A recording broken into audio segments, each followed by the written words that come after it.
cada dia nós aprendemos da palavra de Deus. Eu quero falar sobre as tempestades da vida. Nós temos que sempre estar preparado, porque as tempestades sempre virão, esta é a verdade. Antes eu gostaria de dizer, Deus é bom, sempre bom, e às vezes, porém, não conseguimos ver a bondade de Deus nas circunstâncias da vida, mas mesmo assim Deus continua sendo bom.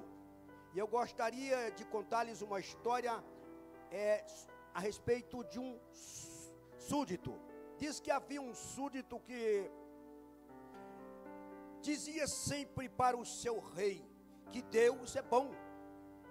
Um dia saíram para caçar e um animal feroz atacou o rei e ele perdeu o dedo mínimo.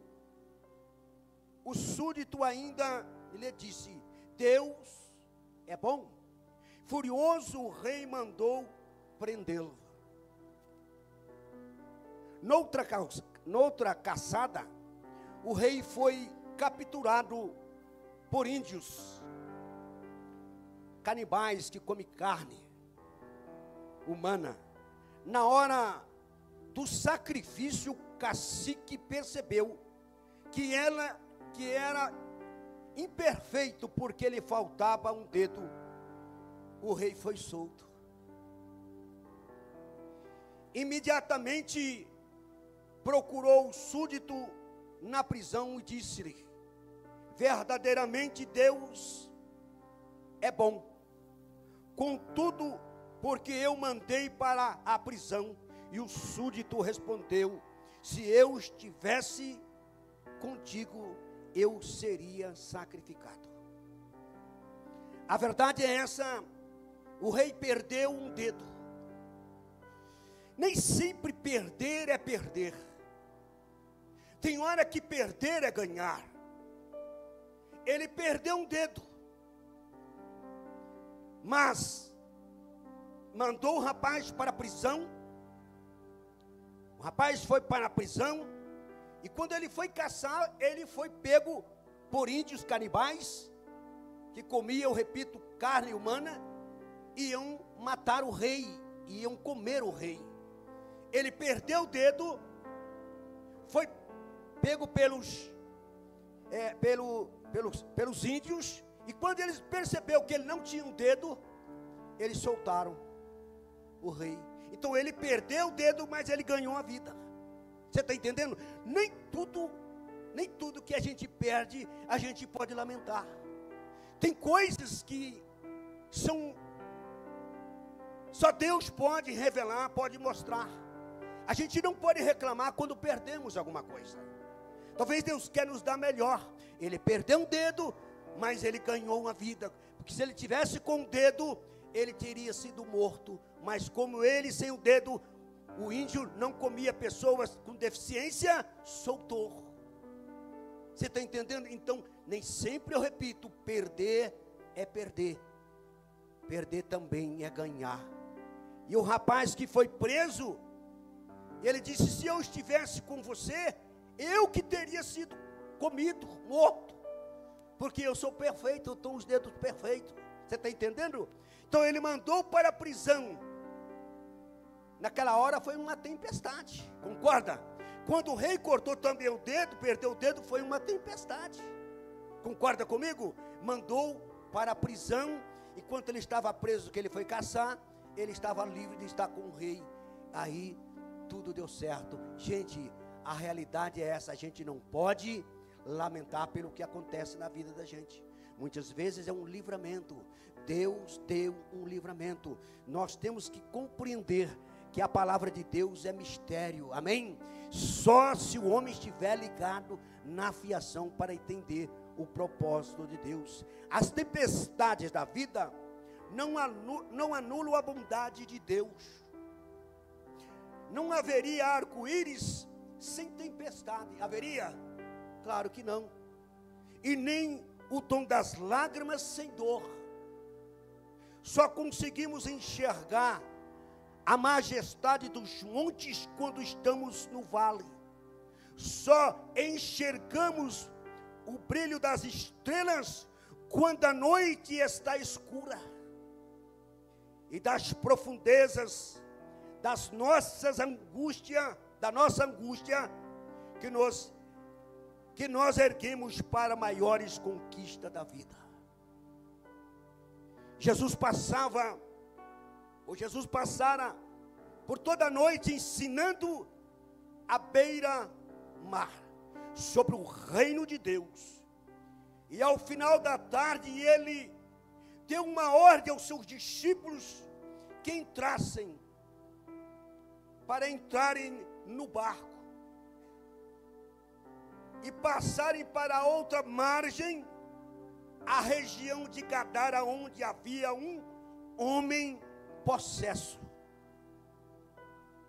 Enquanto atravessavam o mar, Jesus, cansado da faina, dormiu em uma tempestade terrível, surpreendeu e encheu de água o barco. Veja só, Jesus estava cansado, por quê? Porque Jesus era um homem como nós. Ele era sujeito às mesmas paixões, a dores, a canseira. Durante o trabalho, ele pregando para a multidão, pregando a palavra, os ensinando a respeito do Senhor, o Salvador, o nosso Deus. É claro que ele cansou e ele dormiu. Como homem ele dormiu. E de repente veio uma tempestade terrível, sem os discípulos perceberem. E eles foram surpreendidos e enchendo de água os barcos. Irmãos, eu morei uma época no Guarujá, no Morro da Península, de frente à Enseada, um lugar muito lindo, maravilhoso, coisa fantástica. De onde você olhava com um binóculo de alto alcance, você via os barcos, iates, navios passando. Mas um certo dia, eu estava na área e percebi que de repente veio uma tempestade. Irmãos, aquilo é horrível, uma tempestade. E eu via de repente os barcos, os marinheiros, lutando contra as ondas. E de repente escureceu tudo. Isso era na beira da praia. Você imagina os discípulos num barquinho em alto mar, olhando para um lado montanha. Aliás, não via montanhas, não via terra, só via água, água e água. Não via sinal de terra. E de repente a tempestade, irmãos, o que esses homens passaram foi um momento terrível. Eles olham e veem Jesus dormindo. Jesus não dorme, irmãos. Ele não dormita. Ele é o guarda de Israel. Me parece que Salmo 120, até não lembro, 121, viu? Ele não dorme. Mesmo dormindo, mas Jesus estava ligado. E de repente, os discípulos apavorados clamaram a Jesus. E ele repreendeu o vento e o mar. O vento e o mar e os discípulos e aqueles homens apavorados com a fúria dos ventos ficaram maravilhados diante do seu milagre. Eu quero vos dizer, igreja, que Cristo ainda, Ele é o mesmo ontem, hoje e será eternamente. Ele continua fazendo milagres. Ele continua acalmando o mar. Ele continua acalmando as tempestades. Eu não sei qual é a sua tempestade. Eu não sei qual é o seu problema. Mas creia no Deus Todo-Poderoso, porque Ele o Deus que você serve, o Deus que eu sirvo, Ele continua fazendo milagres. E de repente eles param e dizem: mas quem é este que até o vento diz para acalmar e o mar aquietar, e ele obedece. E ele obedece. É esse o Deus que nós servimos. É esse o Deus que nós estamos realmente nos preparando para o dia da sua vinda gloriosa. É esse o dia, é esse o Deus que nós estamos realmente servindo a Ele, glorificando a Ele, porque um dia nós sabemos que nós iremos morar com Ele nas mansões celestiais, com Ele nas mansões celestiais. O Deus de milagre, o Deus que cura, o Deus que salva, que batiza e que sobretudo leva o homem para o céu, o Deus que perdoa, o Deus que conhece o seu coração. Antes que haja uma palavra, Deus conhece o seu e o meu coração. Deus é um Deus de milagre. Analisando este texto, podemos sintetizá-lo em 6 pontos básicos. Uma noite a bordo, uma tempestade furiosa, um clamor desesperado e um milagre impressionante, uma reprovação amorosa e um efeito profundo. Uma noite a bordo. Pare para pensar a respeito de uma noite a bordo, no transatlântico, fazendo um Caribe, em uma festa. É lindo ou não é? É maravilhoso ou não é? Mas os discípulos, eles estavam a bordo, mas não era num transatlântico, não era num navio, de forma alguma. Eles estavam num barquinho de madeira. O que é isso? Um barquinho simples. Não é um barco como nós temos hoje, motorizado. Você está entendendo? Com colete salva-vida. Você faz o que quer na água, você não tem medo. Se você cair, você sabe que você está salvo. Ele não tinha um colete salva-vida, não tinha realmente jet ski, não tinha nada disso, não tinha barco sofisticado. Não, era um barquinho. Imagine, eu repito, essa noite a bordo, como foi terrível para eles. Como foi terrível para os discípulos aquela noite. Parece que não terminava mais, eu acredito. Agora vamos. Uma tempestade furiosa. Em um barquinho de madeira.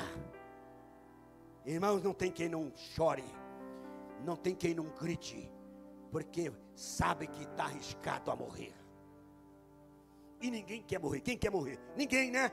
Ninguém, de jeito nenhum. Uma tempestade furiosa. Aí o clamor. Aí eles começaram a clamar.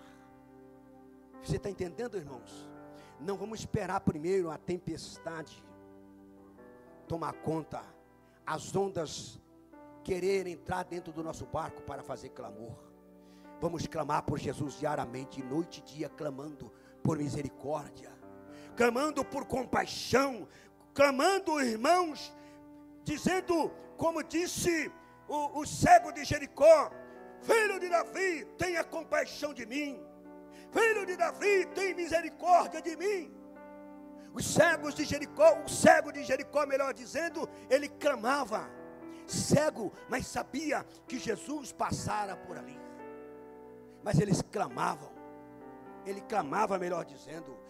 A multidão queria que ele calasse, mas ele não calou, ele continuou clamando. Nós precisamos continuar clamando. Nós precisamos continuar fazendo clamor, orando, buscando a Deus. Com voz alta e bom som.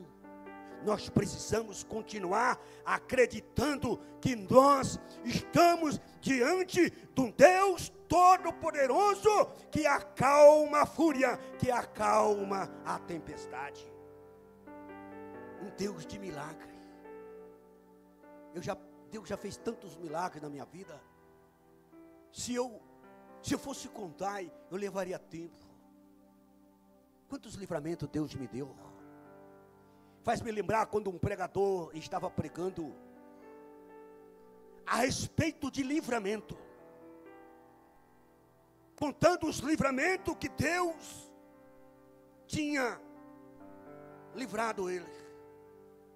E de repente Deus usa uma pessoa na igreja e diz: meu servo, esses são os livramentos que você viu. Imagina aqueles que você não viu. Quantos livramentos que Deus deu para você, que você não viu a olho nu, mas a mão de Deus estava sobre a sua vida. Eu contei um outro dia a respeito de vigília. Nós estávamos numa vigília das 10 da manhã às 10 da noite às 6 da manhã. Irmãos, era aquela coisa maravilhosa. E uma irmã, ela saindo, atravessou a pista aqui dos Tamoios, e de repente veio um carro e bateu na irmã, jogou a irmã do outro lado do canteiro. A gente põe a mão na, meu Deus, matou, morreu. Nada, irmã, não aconteceu nada, irmãos. Ela levantou, uma batidinha assim na saia, não aconteceu nada. Isso que é do Deus que nós servimos. Vale a pena fazer clamor, vale a pena orar, vale a pena, irmãos, ver os efeitos profundos de Deus, aquilo que Deus tem feito em nossas vidas, como são as tempestades da vida,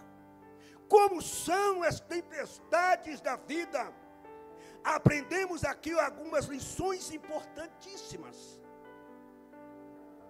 Em primeiro lugar, as tempestades da vida são inesperadas. Você nem espera, de repente está acontecendo. Você fala: meu Deus, você está entendendo? São inesperadas as tempestades da vida. Esta é a verdade. O mar da Galileia era famoso em suas tempestades. É um largo de água doce de 21 quilômetros, de 14 quilômetros de largura, a 220 metros abaixo do nível do mar Mediterrâneo, e é cercado de montanhas por 3 lados, que tem até 300 metros de altura. Os ventos gelados do Monte Hebron, a 2.790, coberto a 2.790 metros, coberto de neves. Durante todo o ano, algumas vezes desce com fúria dessa região alcantilada e sopram com violência, encurralados pelo montes, caindo sobre o lago, encrespando as ondas e provocando terríveis tempestades. Você imagine uma tempestade dessa, 300 metros de altura cobertos de gelo, e de repente agora entra um canal de vento ali gelado. Irmãos, é terrível, não é? Além da tempestade, tem o gelo do Monte Hebron.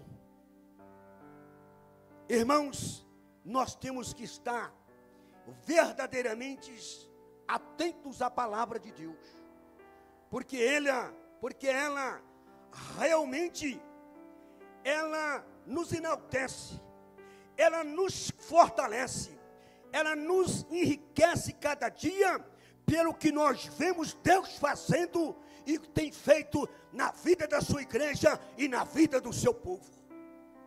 Deus tem bradado tremendamente, Deus tem guardado o seu povo de grandes tempestades terríveis. As tempestades da vida, as tempestades da vida são também inesperadas. Eu já disse, você nem espera, tudo já está acontecendo. É um acidente, uma enfermidade, não é uma tempestade? Um acidente não é uma tempestade, não é coisa ruída? É uma enfermidade, é uma crise no casamento, um desemprego. As tempestades não mandam telegramas, elas chegam à nossa vida sem mandar recado e sem pedir licença. As tempestades algumas vezes nos acolhem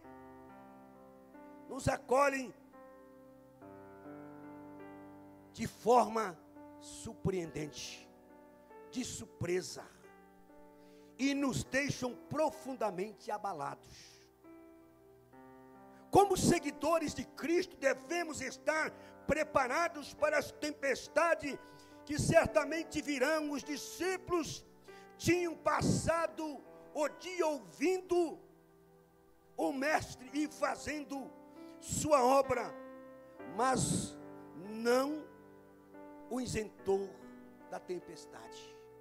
Eles estavam fazendo a obra de Deus, mas mesmo assim não foi isentado das tempestades. Nós somos sujeitos a tempestades. Somos carne, somos humanos. O próprio Jesus passou por tempestade. Por que eu não posso passar? Tempestade não é para nos matar.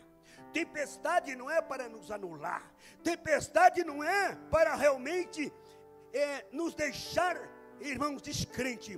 Tempestade é para nos fortalecer na fé, é para nos amadurecer, é para sermos crentes experientes.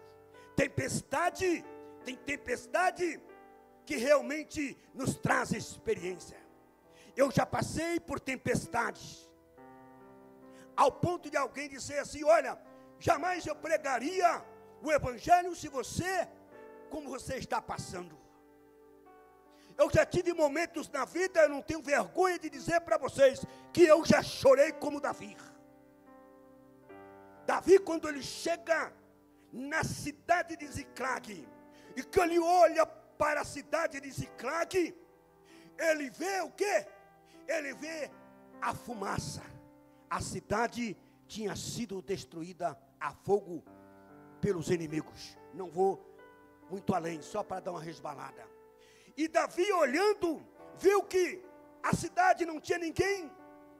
Os seus familiares e todos da cidade tinham sido levados cativo. 600 soldados ao lado de Davi ficaram revoltados. Quem é que não chora?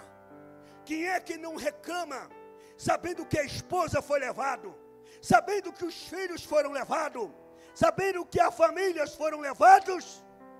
Quem é que não chora? Quem é que não chora? Diz que Davi chorou. Ele chorou tanto que ele ficou desvalido. Ele ficou quase desmaiado, em estado de desmaio. Mas só que Davi, ele se recobrou. Ele voltou-se para Deus. Ele agora tomou uma decisão decisiva na vida dele. Disse não, ele consultou a Deus. Ele orou. Ele falou com Deus.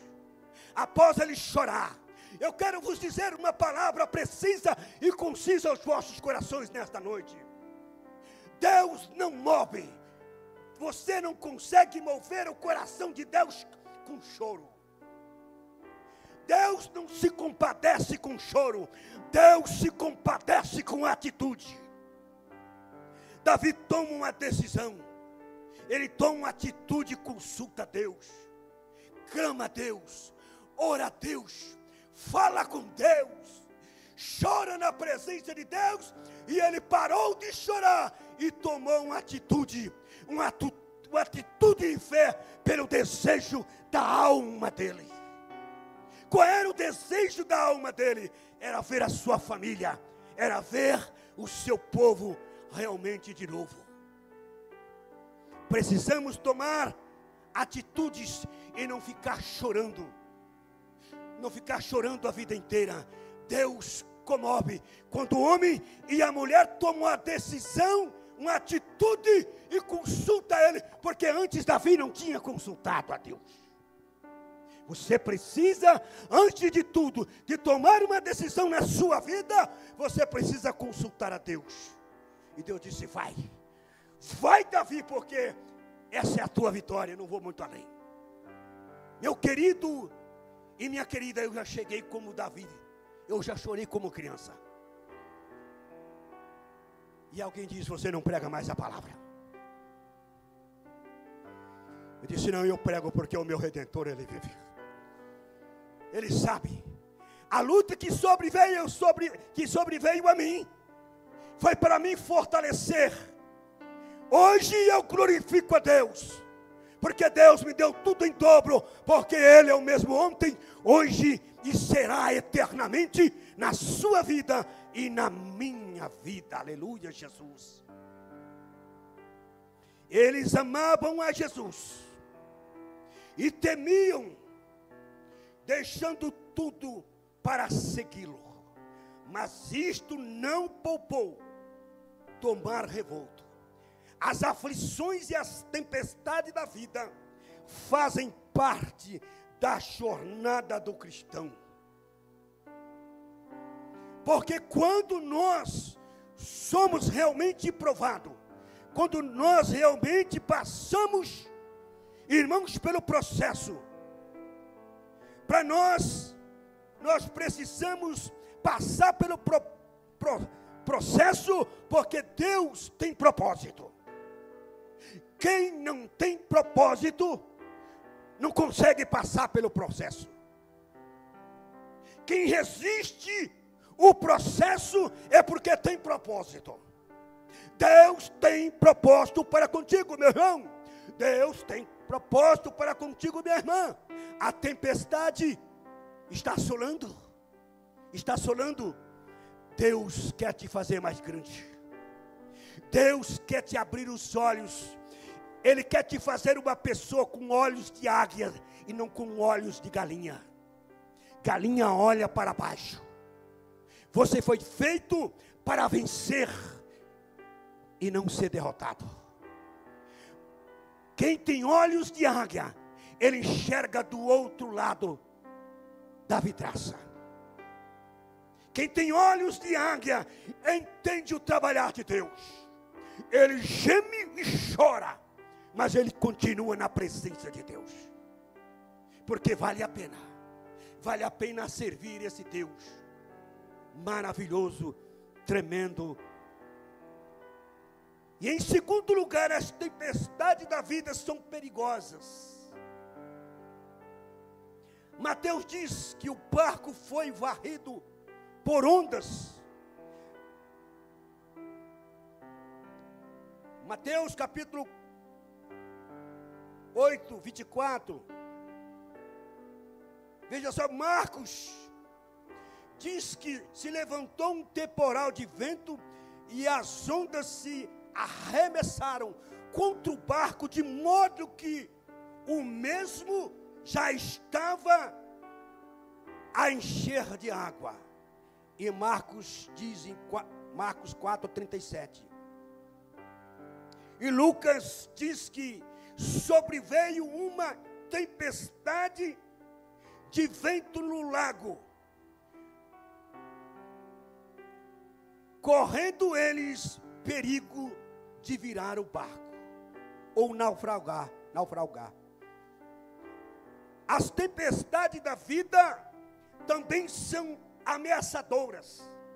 Elas são perigosas, são verdadeiras. São verdadeiros abalos sísmicos, terremotos na nossa vida. Muitas vezes as tempestades chegam de forma tão intensa que nos deixam as estruturas da nossa vida abalada, colocam no chão aquilo que levamos anos para construir. Ou não? É verdade ou não é? Levamos anos a construir. É ou não é? Meu querido, levamos anos a construir. Mas a verdade é essa.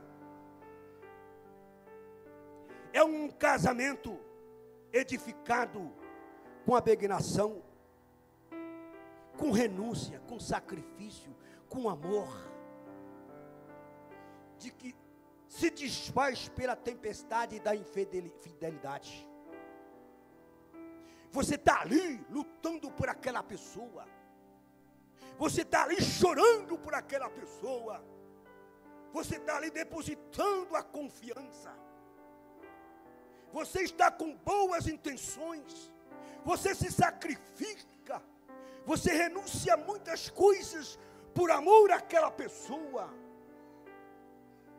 mas de repente se desfaz pela tempestade da infidelidade. A infidelidade é cruel, a infidelidade conjugal é um sonho nutrido na alma com tanto desvelo, cuidado, preocupação, dedicação, que se transforma em um pesadelo. É ou não é? Ou estou errado? De repente, tudo está de cabeça para baixo. Mas isso não faz com que você e eu venha desanimar. Isso precisamos entender o trabalhar de Deus. Ele está nos fortalecendo. A nossa pátria não é aqui. A nossa pátria é lá nos céus. Essa é a grande realidade. Porque o pastor está falando de tanto, só de tempestade, de tantas coisas. Irmãos, eu quero lhes afirmar nesta noite, que tem tempestade que não vem, somos nós que fabricamos. Tem pessoas que são perita, ou perito, em fabricar tempestade. Fazem tempestade em copo de água.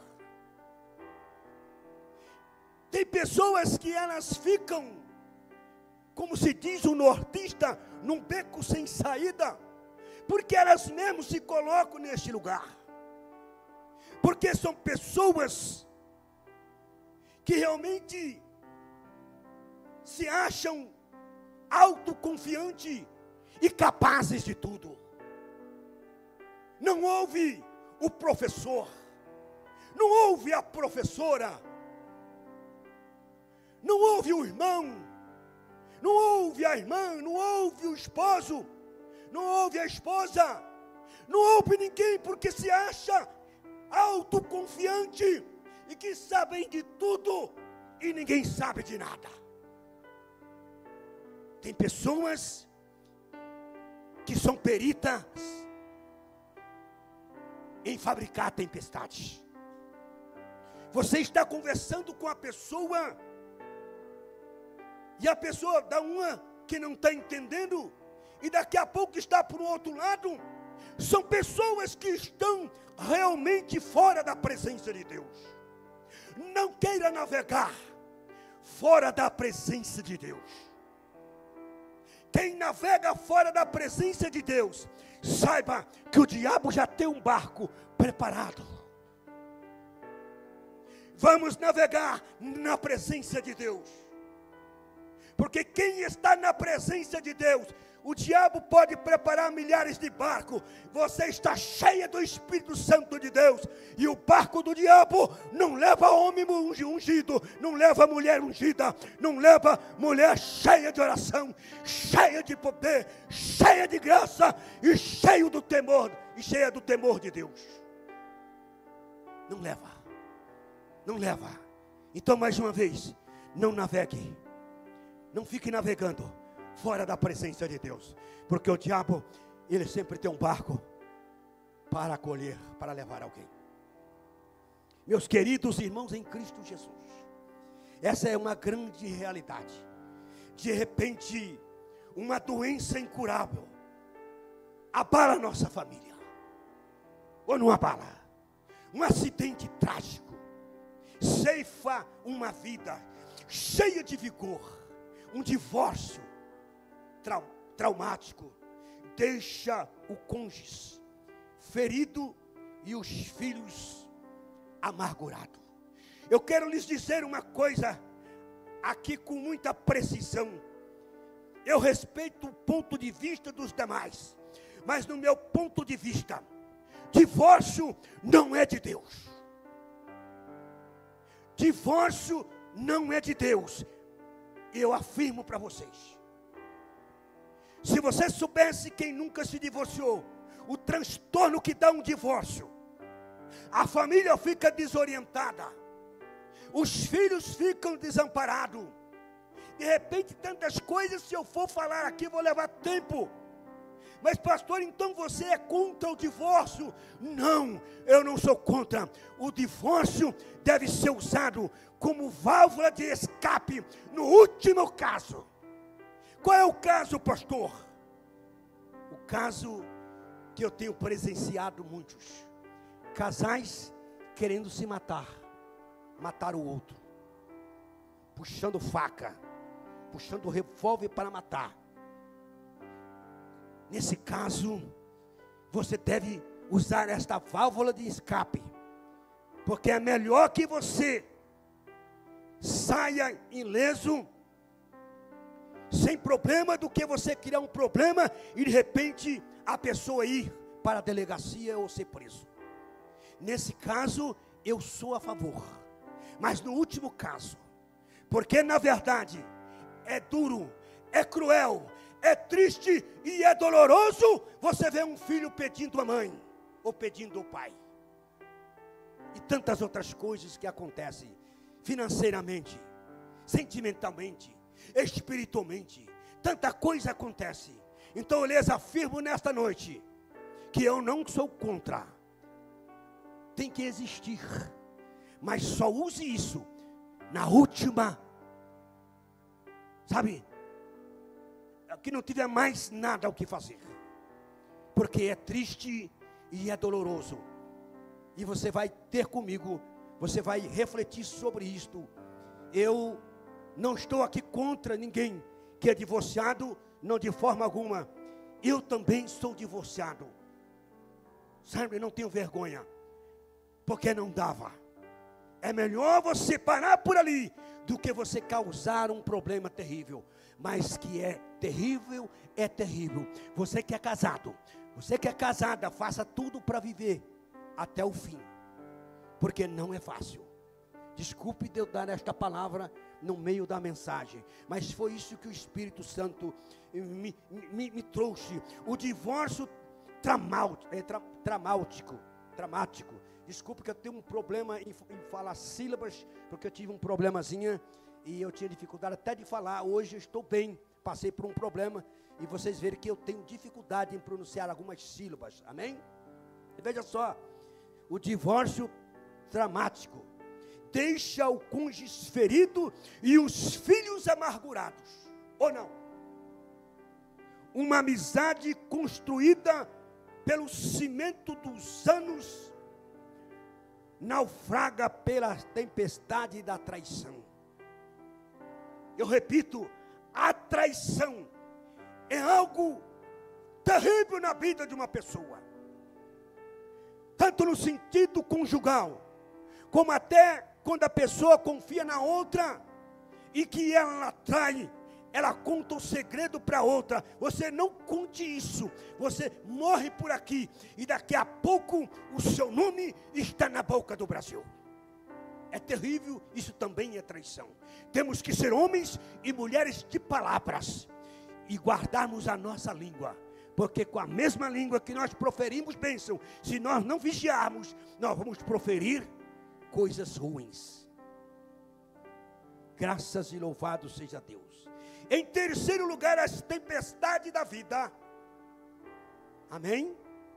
As tempestades da vida. Eu vou passar meio rapidinho aqui, amém? Não são administráveis. São maiores do que nossas forças. Os discípulos se esforçaram para contornar o problema, para sair ileso da tempestade, mas eles não puderam enfrentar a fúria do vento. Seus esforços não puderam enfrentar a fúria do vento, não conseguiram. Seus esforços não puderam, porque realmente não é pela força do braço, mas é pela força do Espírito Santo de Deus. Observação, eles precisam clamar a Jesus. O problema era maior do que a capacidade deles resolver. Em quarto lugar, as tempestades da vida são surpreendentes. Elas não podem transformar, elas podem transformar cenários domésticos em lugares ameaçadores. Eu repito mais uma vez para que todos vós possam entender. Todos vocês possam entender. As tempestades da vida são surpreendentes.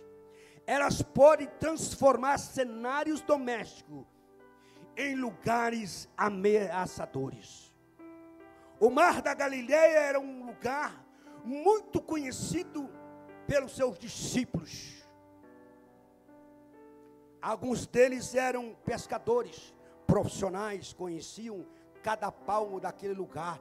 Muitas vezes eles cruzavam aquele mar, lançando suas redes. Ali era o lugar do seu ganha-pão. Mas agora eles estavam em apuro. O comum tornou-se um monstro indomável. Aquilo que parecia administrável tornou-se uma força incontrolável. Muitas vezes as tempestades, amém? Muitas vezes as tempestades mais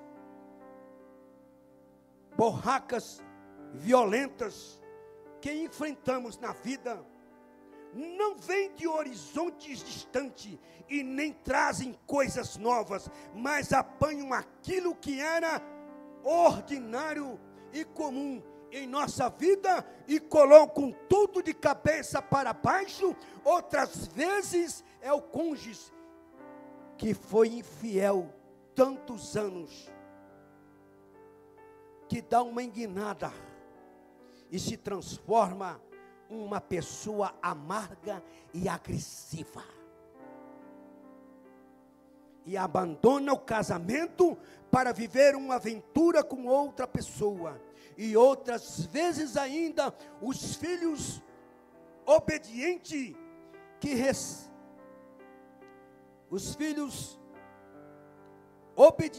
resvala com os pés, transformando-se numa pessoa agressiva, irreverente, dissimulada, insolente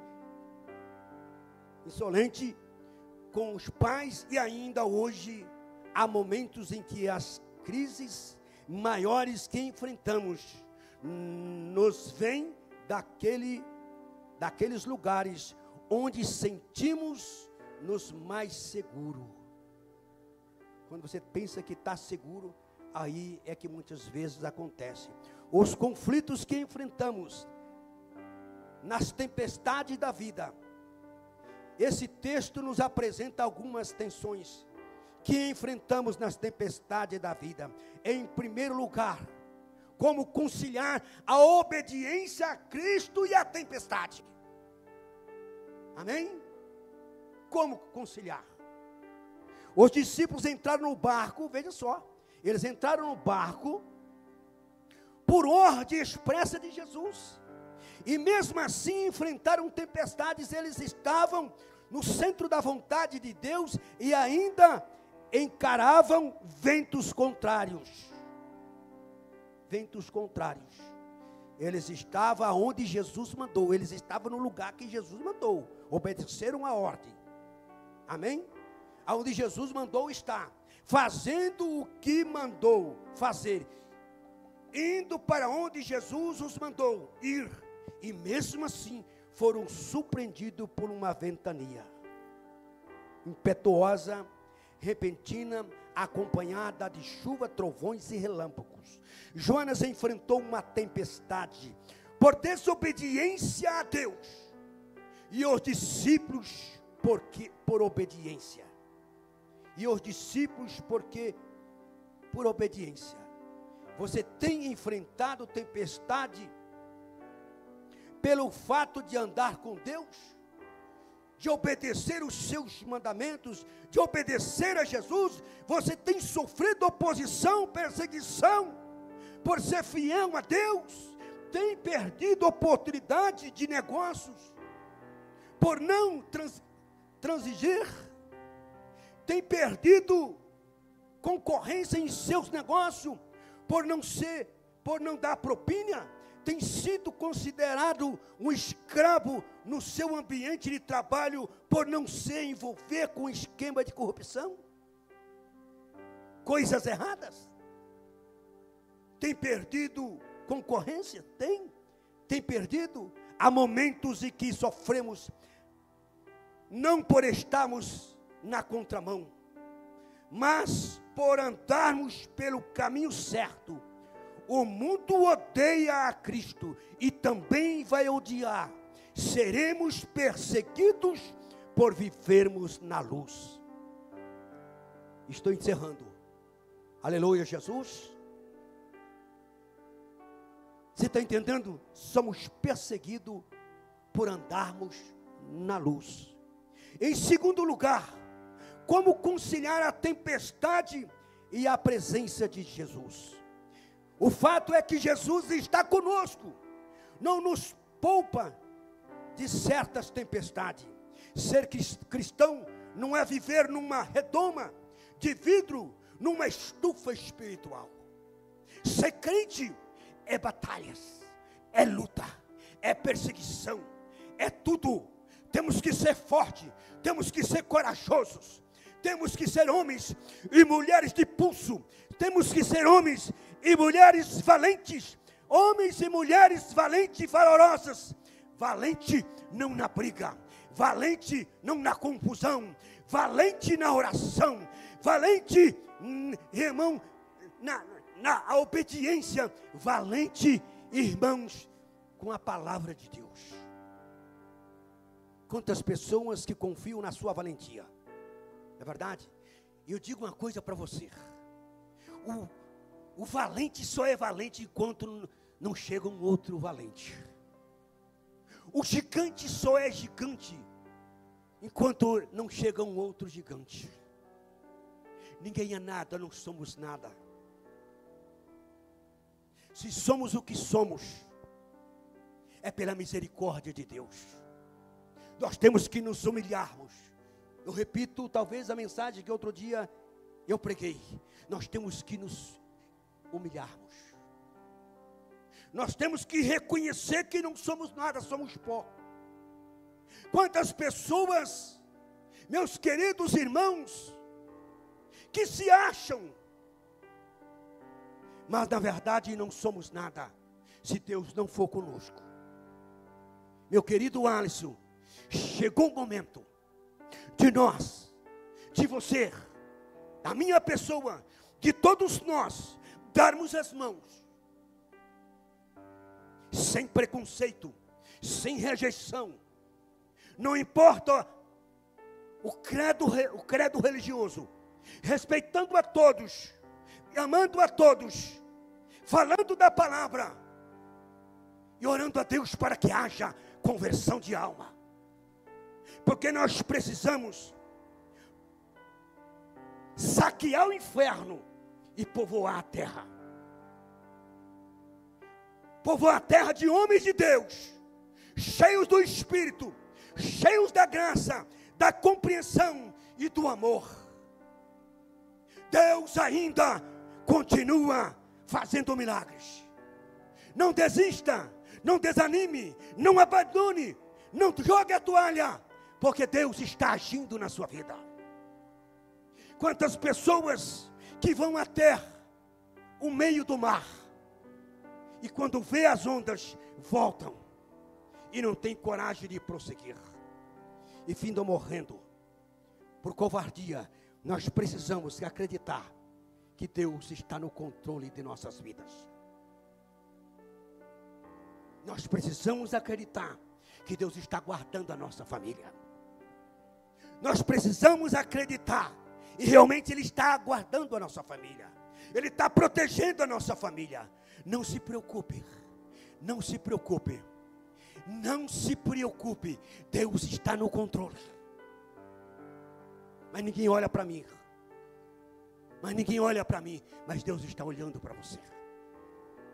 A menina dos olhos de Deus está te acompanhando. Aonde quer que você vá, a menina dos olhos de Deus está te vendo. Ele conhece o seu coração. Ele conhece os seus pensamentos. Ele conhece a sua dor e as suas lágrimas.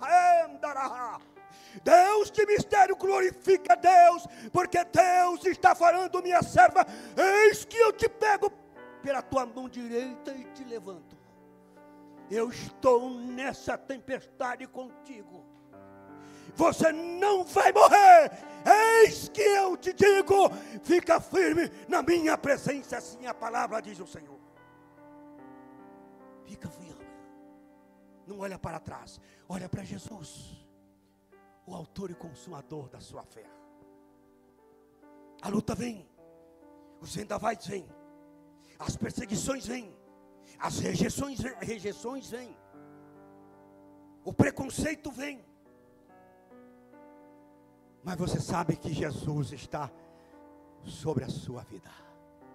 Maior é o que está conosco do que aquele que está no mundo. Maior é Deus na sua causa. Ele é o advogado dos advogados, é o médico dos médicos. Ele está no controle da sua vida. Essa enfermidade para você é muita coisa, mas para Deus não é nada. Eu fui diagnosticado câncer agressivo. Quando você recebe uma palavra dessa, não tem esse que não. Você está entendendo? Não tem esse que não sinta fraqueza. Eu confesso a vocês que eu fiquei, mas depois eu disse: não, eu estou na mão de Deus. Se Deus achar que eu devo ir, eu vou. Mas se Deus tiver propósito na minha vida, esse mal não vai realmente me matar. Aí eu confortei o meu coração. Fiquei tranquilo. Confesso que eu fiquei tranquilo, eu entreguei na mão de Deus. Fui ao médico, fiz a operação. Voltei ao médico. Ele disse: Luiz, você não precisa de química, né? Quimioterapia, muito obrigado. Quimioterapia e nem de radioterapia. Eu tenho dificuldade, tá? Me ajude aí. Radioterapia, irmãos, porque eu mandei todos os vestígios para o laboratório, você não tem nada. Antes que eu operasse, uma irmã disse: você vai operar, pastor, mas você vai operar por operar, mas Jesus já te curou.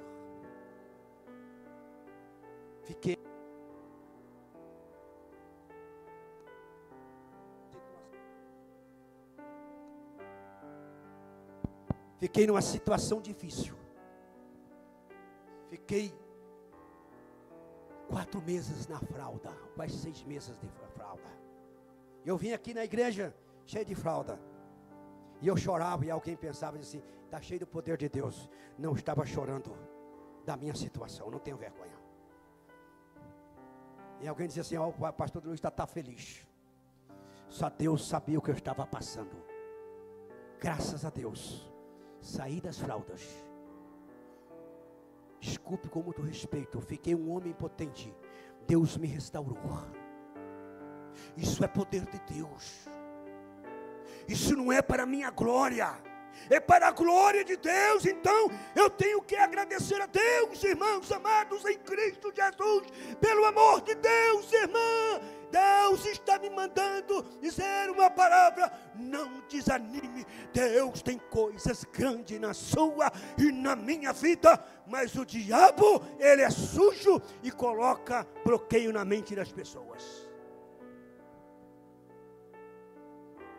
Glorifique a Deus. Estou já terminando.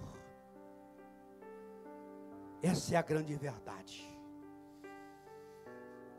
Como conciliar a presença de Jesus, né?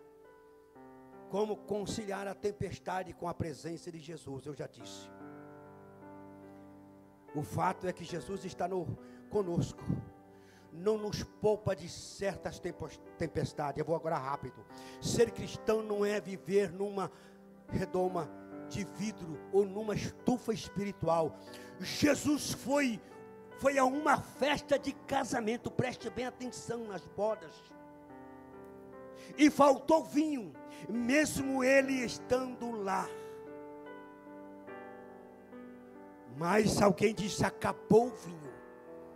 E para acabar o vinho na festa era uma maior decepção para as pessoas. E disse: acabou o vinho. E ele manda encher talhas de água. E Maria diz: olha, faça tudo o que ele mandar. E de repente a água se transformou em vinho. Você está entendendo? O melhor vinho estava ali. E alguém diz: por que é isso? Por que isso? O melhor vinho é servido no começo, e agora o melhor vinho está sendo servido agora. Deus é poderoso. Veio a dificuldade, mas ele, como filho de Deus, ele determinou, e aconteceu. A água se transformou em vinho. Deus quer transformar a sua vida. Deus quer nos transformar. Deus quer transformar a nossa mente. Deus quer transformar a nossa família. Deus quer transformar os nossos pensamentos. Deus quer reavivar. Deus quer dar mais para você, mais para mim. Mas não depende tão somente de Deus, mas depende de você querer. Depende de você se posicionar, de você tomar uma decisão e não ficar chorando pelos cantos das paredes. Um quarto escuro. Saia do quarto escuro. Pare de chorar e tome uma decisão e diga: eu sou servo do Deus Altíssimo. Eu sou servo do Deus Altíssimo. Eu nasci dele e foi para ser vencedor. Eu vou dizer uma coisa para vocês. Moisés morreu. Israel ficou 4 meses chorando. 4 meses planteando. Mas chegou uma hora que Deus fala: não, agora não, para de chorar. Toma uma decisão, ainda tem muita caminhada. Ainda tem Josué. Você está entendendo o que eu estou falando para você? Está entendendo? Tem hora de chorar, mas tem hora que você tem que parar de chorar e acreditar no Deus. Que a noite, que o choro vem pela noite, mas a alegria vem ao amanhecer. Estou terminando, parece que não termino, né? Mas parece que eu estou dentro do horário ainda, é às 8 horas, né? Amém, o velhinho está meio... Mas Deus é bom e é bom até demais, graças a Deus. Você entendeu? Então essa é a verdade. Jesus sabia da tempestade, ela estava no currículo de Jesus. Você pensa que Jesus não sabia? Sabia. Estava no currículo dele, sabia que ia acontecer essa tempestade. E ajudou os discípulos a entenderes que entender. Amém? que podemos confiar em Jesus nas crises, nas tempestades da vida. Quando o medo prevalece, preste bem atenção, quando o medo prevalece, a fé desaparece. Não deixe o medo tomar conta de você. Manda embora este medo. Manda embora esta dúvida. Coloca a fé em ação. A Bíblia diz que sem fé é impossível agradar a Deus. Por falta de fé, Jesus disse: ó, se tiverdes fé do tamanho de um grão de mostarda, dirás a este monte ou a este monte, transporta dali para acolá, para outro lado, e será transportado. Muitas vezes não acontece porque há dúvida. Será que é? Será que não é? Será que vai acontecer? Ou será? Manda o será embora. É tudo ou nada. Ou eu acredito, ou eu não acredito. Então nós temos que acreditar. A fé desaparece. Precisa usar a fé para repreender as tempestades. As tempestades são pedagógicas. Elas são escola de Deus para nos ensinar lições de vida. Você está entendendo?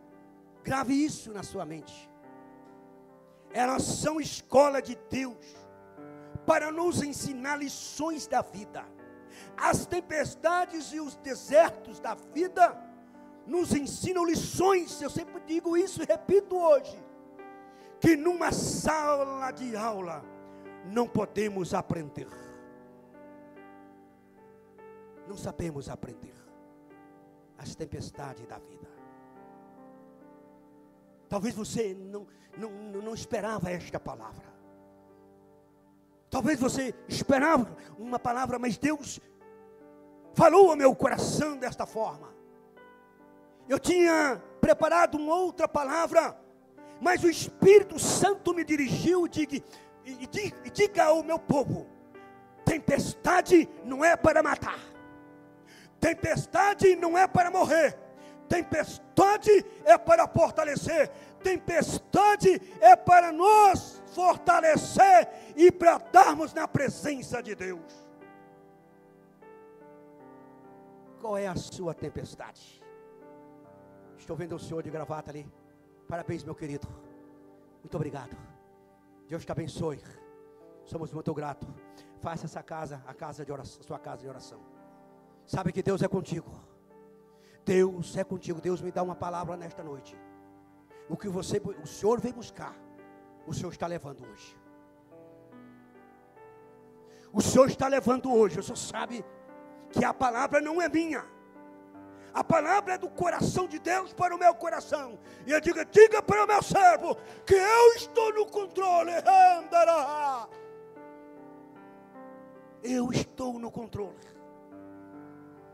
Eu estou no controle, diz o Senhor. Como é bom sentir a presença de Deus. Como é bom confiar no Espírito Santo. Como é bom chorar na presença de Deus. Como é bom sermos amigos. Como é bom sermos irmãos. Amigo é mais do que um irmão. Eu quero ser seu amigo. Eu quero ser seu amigo. Jesus também quer ser nosso amigo. Porque o amigo, eu repito, não trai a confiança do outro. Eu sempre costumo dizer que eu ganho primeiro as pessoas para mim, antes de ganhar para Jesus. Você fala: mas não estou entendendo. Porque eu ganho a confiança, ele é meu amigo, ela é minha amiga. Aí eu posso falar tudo para ela, que ela passa, ela ouve, ele ouve, porque eu sou amigo. Mas vai falar para uma pessoa que não é amiga, ela vai ficar brava. Aí depois que ela é minha amiga, aí eu falo de Jesus para ela. Para esta pessoa, digo: amigo ou amiga, Jesus é bom. Jesus é tão bom. Jesus é bom demais. A gente nem sabe agradecer pelas obras que Ele faz. Aceite Jesus como Salvador da sua alma. Entregue a sua vida a Jesus. A Bíblia diz: entrega os seus caminhos ao Senhor e Ele tudo fará.